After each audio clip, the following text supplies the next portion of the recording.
राधे राधे आप सभी को। आज हम बात करेंगे कि शिव जी का अभिषेक कैसे करें। कल से सावन शुरू हो रहे हैं तो हमारे मन में सबसे पहला ख्याल आता है कि हमें अभिषेक करना है। उसकी सरल विधि और इसका सीक्वेंस क्या होता है, हम उस पर बात करेंगे। आप चाहो तो उसे नोट डाउन भी कर सकते हैं कि इसका सीक्वेंस क्या है। सबसे पहले आता है हमें जल लेना है। हमें शुद्ध जल लेना है और जिस भी पात्र में हम जल लें उसमें सबसे पहले गंगा जल डालें, फिर आप जल भर के रखें और जल ज़्यादा चाहिए रहता है तो एक बार में एक साथ लेकर रखें। और फिर दूध, दही, घी, शहद, शक्करा, बूरा शक्कर भी बोलते हैं जिसको, चीनी नहीं लेनी है। मुझे ऐसा लगता है चीनी से भगवान को चोट लग जाती है, तो आप बूरा शक्कर ऐड करें। और अगर बूरा शक्कर नहीं है तो आप चीनी को पीस लीजिए और उसके बाद उसे पाउडर फॉर्म में कन्वर्ट करके आप उसे यूज़ कर सकते हैं। उसके बाद आप भगवान का सुगंधित चीज़ों से भी अभिषेक कर सकते हैं, जैसे चंदन, इत्र। पानी में चंदन को घोल के आप उससे अभिषेक करें, आप पानी में इत्र को डाल के फिर उससे अभिषेक करें।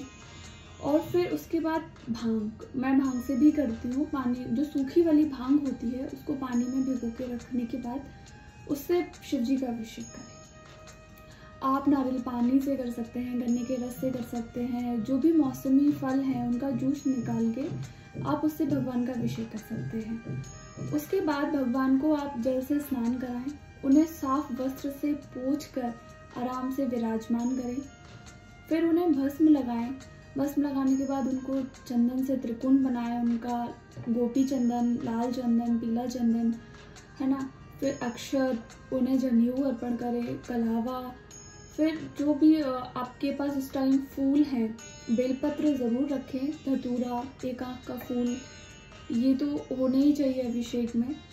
उसके बाद फूलों में जो भगवान को बहुत अच्छे लगते हैं, अपराजिता का फूल हुआ, गुड़हल का फूल हुआ, एक आँख का जो फूल होता है ये भगवान को बहुत अच्छे लगते हैं, मोगरा का फूल हुआ, तो ये आप भगवान को ज़रूर अर्पण करें।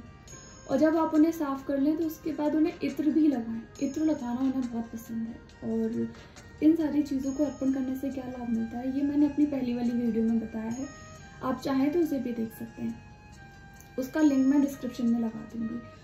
उसके बाद हम उनको बहुत सुंदर श्रृंगार करें, गुलाल, आब्रक, नाग केसर, ये भी हम अर्पण करें। ये सारी चीज़ें आपको ईजीली कहीं पर भी मिल जाएंगी जहाँ पूजा सामग्री मिलती है वहाँ पर। उसके बाद आप कपूर जलाकर भगवान की आरती करें। आरती करने के बाद उन्हें मिष्ठान से, जो मौसमी फल हैं उनसे आप भगवान का भोग लगाएं।